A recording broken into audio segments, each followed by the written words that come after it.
பொங்க குழம்பு மாதிரி ஒரு அருமையான ரெசிபி எதுவுமே கிடையாது. எல்லாத்தையும் சேர்த்து ஒரு சட்டியில் போட்டு நல்லா கொதிக்க வச்சு சுட சுட இட்லியை வச்சு அதில் நெய்யை ஊற்றி இந்த பொங்க குழம்பு வச்சு சாப்பிடுங்க. அதுதாங்க சொர்க்கம். அப்பா செம்ம சூப்பராக இருக்கும்.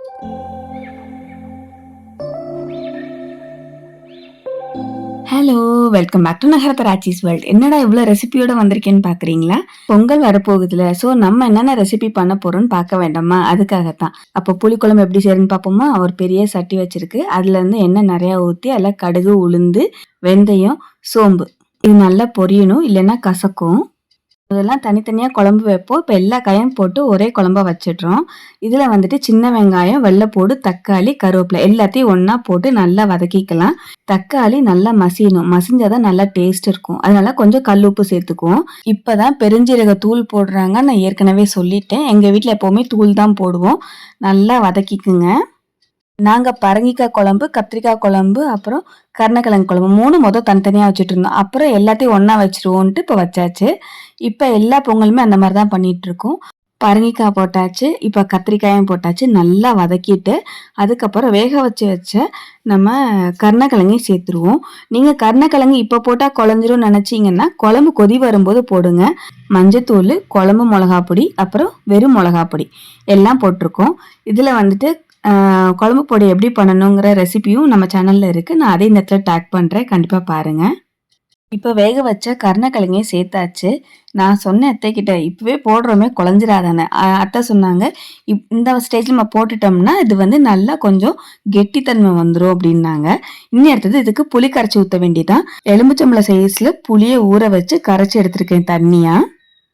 இனி வதக்கினது எல்லாத்தையும் வேற ஒரு சட்டிக்கு மாற்றிட்டு அதில் வந்து புளி தண்ணியை கரைச்சி நல்லா அலசி ஊற்றிடுவோம். எதையுமே வேஸ்ட் பண்ணக்கூடாது. எங்கள் அத்தைக்கு எதுவுமே வேஸ்ட் பண்ணக்கூடாது. எல்லாமே சிக்கனமாக இருந்தால் தான் அவங்களுக்கு பிடிக்கும்.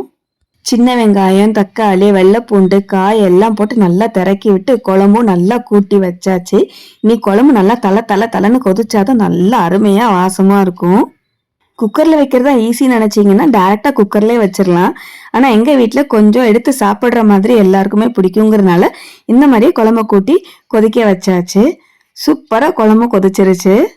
புளிக்குழம்பு ரொம்ப அருமையாக வந்திருக்கு. இப்போ இதை எடுத்து தனியாக வச்சாச்சு. இனி அடுத்த ரெசிபி பார்த்துடலாம். அவரைக்காயும் தட்டைப்பேட்டங்காயும் நாளே நாங்கள் க்ளீன் பண்ணி வச்சுருவோம். இதை வந்து நல்லா வாஷ் பண்ணிட்டு தான் நம்ம வந்து கட் பண்ணியே வச்சுருக்கோம். ஸோ டேரெக்டாக இருப்பு சட்டியில் போட்டு உப்பு நல்லா தேவையான அளவுக்கு போட்டு தண்ணியை ஊற்றி கொதிக்க வச்சிட வேண்டியதான். இந்த தண்ணியில் அது நல்லா வேகட்டும். ஒரு சில வீட்டில் வந்து அவரைக்காவை தனியாக பொரிப்பாங்க, ஒரு சில பேர் தட்டைப்பேட்டங்காவை பொரிப்பாங்க, ஒரு சில பேர் மொச்சை செய்வாங்க. ஆனால் எங்கள் அம்மா வீட்டில் மொச்சை மசாலா போடுவாங்க, ரொம்ப நல்லா இருக்கும். இங்கே மொச்சை நாங்கள் யூஸ் பண்ண மாட்டோம். அவரைக்காயும் தட்டைப்பேட்டங்காயும் நல்லா வெந்துருச்சு. இனி அடுத்து இதை தாளிச்சு கொட்டிட வேண்டியதான். அதே சட்டியில் கொஞ்சம் எண்ணெயை ஊற்றி கடுகு, உளுந்து, வரமிளகா, கருவேப்பிலை எல்லாம் போட்டு நல்லா வதக்கிடுவோம். வதக்கிட்டு வேக வச்ச காயையும் கொட்டி நல்லா வதக்கிக்குவோம். இது வெந்த காய்ங்கிறதுனால ரொம்ப நேரம் வதக்கிக்கிட்டே இருக்கணுங்கிறது இல்லை, இல்லைன்னா குழஞ்சு போயிருப்போம். அதனால ஒரு 2-3 கிண்டிட்டு நம்ம எடுத்து வச்சா போதும். இனி இதை வேற ஒரு பாத்திரத்தில் மாற்றிடலாம். ஒரு தோதான சட்டியா இல்லை பாத்திரமா பார்த்து மாற்றி வச்சுக்கோங்க. இனி அடுத்தது என்னன்னு பார்க்கலாமா? அடுத்தது சக்கரவள்ளி கிழங்கு நல்லா மண் இல்லாமல் கழுவிட்டு அதை ரவுண்டாக நறுக்கி நம்ம இட்லி சட்டியில் வேக வச்சுக்கலாம். குக்கர்லேயும் போடலாம், ஆனால் குக்கரில் போட்டால் குழஞ்சிருமோன்னு ஒரு நினைப்பு இருந்துகிட்டே இருக்கும். அதனால இட்லி சட்டியிலே வச்சு வேக வச்சு எடுத்தாச்சு. நல்லா இருப்பு சட்டியை வச்சு அதில் ஒரு 2 ஸ்பூன் எண்ணெயை ஊற்றி கடுகை போட்டு நல்லா வெடிச்சதுக்கு அப்புறமா உளுந்தையும் போட்டுக்குங்க. நல்லா வறுத்துட்டு அதில் வந்துட்டு வரமிளகாயும் அப்புறம் கருவேப்பிலையும் சேர்த்துக்குங்க. நல்லா வாசமா இருக்கும். வரமிளகா போட்டு எதை தாளிச்சாலுமே அப்படி ஒரு வாசமா இருக்கும். நீ எடுத்து அவிச்சு வச்சு சக்கரவள்ளி கிழங்கு இதோட சேர்த்துருவோம். இது வந்து எனக்கு ரொம்ப பிடிக்கும். அதுவும் இந்த புளி குழம்ப ஊற்றி இதை வச்சு அந்த வெண்பொங்கலையும் வச்சு சாஞ்சு சாப்பிட்டோம்னா சூப்பராக இருக்கும். இது வந்து கிழங்குக்கும் நோகாம கரண்டியும் சட்டியும் ரெண்டும் சேர்ந்து ஒன்னோட ஒன்னா சண்டை போட்டுக்காம மெதுவாக கிண்டி எடுங்க. பார்க்கும்போதே ஆசையா இருக்குல்ல, எனக்கு ரொம்ப பிடிக்கும். இனி அடுத்தது வாழைக்காய் மசாலா. இது வந்து நம்ம 4 நறுக்கி அதுக்கப்புறம் சின்ன சின்னதாக நறுக்கிக்க வேண்டியதான். இப்போ இருப்பு சட்டியில் வாழைக்காயை போட்டாச்சு. மஞ்சத்தூள், மிளகாத்தூள், உப்பு போட்டு புளித்தண்ணி கரைச்சி ஊற்றணும். இன்பிட்வீன் கேப்பில் ப்ராடக்ட்டுக்கு ப்ரமோஷன் கொடுக்குறாங்களா அப்பத்தாவும் பேத்தியும். இது ஆக்சுவலாக நாங்கள் வந்து லாஸ்ட் இயர் எடுத்த வீடியோ. ப்ரமோஷன் எங்கள் அப்பா சூப்பராக ப்ரமோஷன் பண்ணுறாங்க. நெக்ஸ்ட் என்னென்ன சாமான் வச்சுருக்கோம், எதில் வச்சுருக்கோன்னு பாப்பத்தான் பேத்தியும் காட்டுறாங்க. அப்புறம் இது வச்சுருக்கோம் நாங்கள். என்னது இது? Promotion number 3. பட்டை கிராம்பு எல்லாம் நாங்கள் வாங்கி வச்சுருக்கோம். ப்ரமோஷன் நம்பர் 5 ஜீனி அண்ட் டீத்து. நீ இந்த வாழைக்காயில் நம்ம புளி தண்ணி ஊற்றிடுவோம். இதில் எந்த ப்ரமோஷனும் கிடையாதுங்க, எல்லாமே நம்ம கை காசு போட்டு தான் வாங்கியிருக்கோம். அது அப்பதான் பேத்தி அவங்களோட என்ஜாய்மெண்ட்டுக்காக இதில் காட்டுறாங்க. இதே மாதிரி வாழைக்காயை மூடி வச்சு ஒரு 10 நிமிஷத்துல விட்டுட்டோம்னா நல்லா வெந்துடும். இப்போ வாழைக்காய் நல்லா வெந்துருச்சு. ஸோ இந்த குழம்பு அடியில் இருக்கிறதுனால அதை மட்டும் மாற்றி வச்சுட்டு நம்ம இந்த வாழைக்காயை தனியாக வறுத்து எடுத்துருவோம். அதுக்கு இருப்பு சட்டியில் எண்ணெய் ஊற்றி கடுகு உளுந்த போட்டுட்டு வரமிளகா அப்புறம் கருவேப்பிலை போட்டுருவோம். இப்போ அவிச்சு எடுத்த வாழைக்காயை இதில் நம்ம நல்லா கொட்டி வதக்கிக்குவோம். அந்த குழம்பு அடியில் குழம்பு தண்ணி மாதிரி இருந்தது, அதை நம்ம அந்த அடியில் மசாலா தண்ணி இருந்ததுல அதை கொட்டிடாதீங்க. அதை எடுத்து வச்சுக்கிட்டிங்கன்னா எல்லா காயும் ஒன்றா ஊற்றி ஒரு கூட்டு குழம்பு மாதிரி வைப்போம்ல, அப்போ அதை சேர்த்துக்கலாம். ரொம்ப போட்டு கிண்டுனீங்கன்னா உடஞ்சிரும். அதனால போதும், உடனே அதை எடுத்து மாற்றிடலாம். நல்லா தோதான சட்டியாக பார்த்து இதை மாற்றி வச்சுக்கோங்க. இப்போ பிளாக்கா கூட்டு எங்கள் வீட்டில் பிளாக்கா பண்ணுவோம், அம்மா வீட்டில் பிளாக்கா பண்ண மாட்டாங்க. பிளாக்காயை அழகாக நறுக்கி அதை தோல் எடுத்துட்டு சின்ன சின்னமாக நறுக்கணும். நாங்கள் பிளாக்கா கூட்டு தான் வைப்போம். அதனால கூட்டுக்கு தகுந்த மாதிரி சின்ன சின்னதாக நறுக்கி இந்த தண்ணிக்குள்ளே போட்டு வச்சிட்டோம்னா பிளாக்கா கருத்து போகாது. ஒரு குக்கர் எடுத்துக்கலாம். அதில் 2 ஸ்பூன் எண்ணெய் ஊற்றிட்டு கடுகு உளுந்த போட்டு நல்லா பொரிஞ்சதுக்கு அப்புறமா நம்ம அதில் கொஞ்சம் ஜீரகத்தை சேர்த்துக்குவோம்.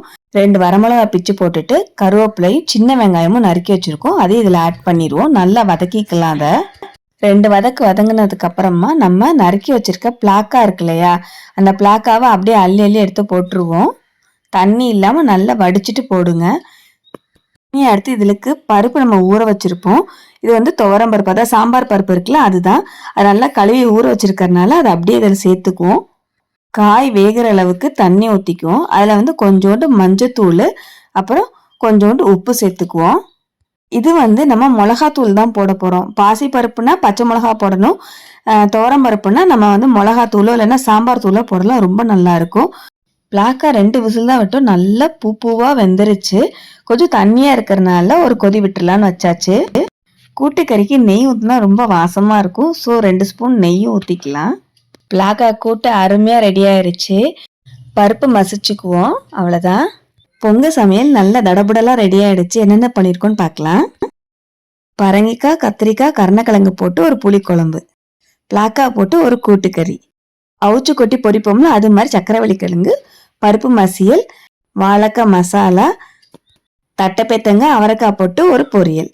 பொங்கல் சமையல் சூப்பரா வந்திருக்கு. என்ன டேஸ்ட் தெரியுமா? இதை விட இன்னொரு அல்டிமேட்டான விஷயம்னு சொல்லட்டுமா? லாஸ்டா சாமியெல்லாம் கும்பிட்டு நம்மளாம் சாப்பிட்டதுக்கு அப்புறமா எல்லாத்தையும் ஒன்னா கொட்டின்னு ஒரு சட்டியில வாழைக்காய், பிளாக்காய், பருப்பு எல்லாத்தையும் ஒன்னா கிண்டி ஒரு ஒன்று கொதிக்க வச்சுட்டு சுட சுட இட்லி அவிச்சு இதை வச்சு சாப்பிட்டீங்கன்னா அதுதாங்க சொர்க்கம். இப்போ இன்னும் எதுக்காக வெயிட் பண்ணுறீங்க? பொங்கலும் வரப்போகுது. சீக்கிரமாக அந்த ரெசிபியெல்லாம் செஞ்சு பார்த்துட்டு எப்படி இருக்குன்னு கமெண்ட் பாக்ஸில் கண்டிப்பாக கமெண்ட் பண்ணுங்கள். இந்த சேனல் உங்களுக்கு பிடிச்சிருந்தா லைக் பண்ணுங்கள், ஷேர் பண்ணுங்கள், கமெண்ட் பண்ணுங்கள். தேங்க்ஸ் ஃபார் வாட்சிங். சொல்ல மறந்துட்டேன், பொங்கலோ பொங்கல், ஹாப்பி பொங்கல்.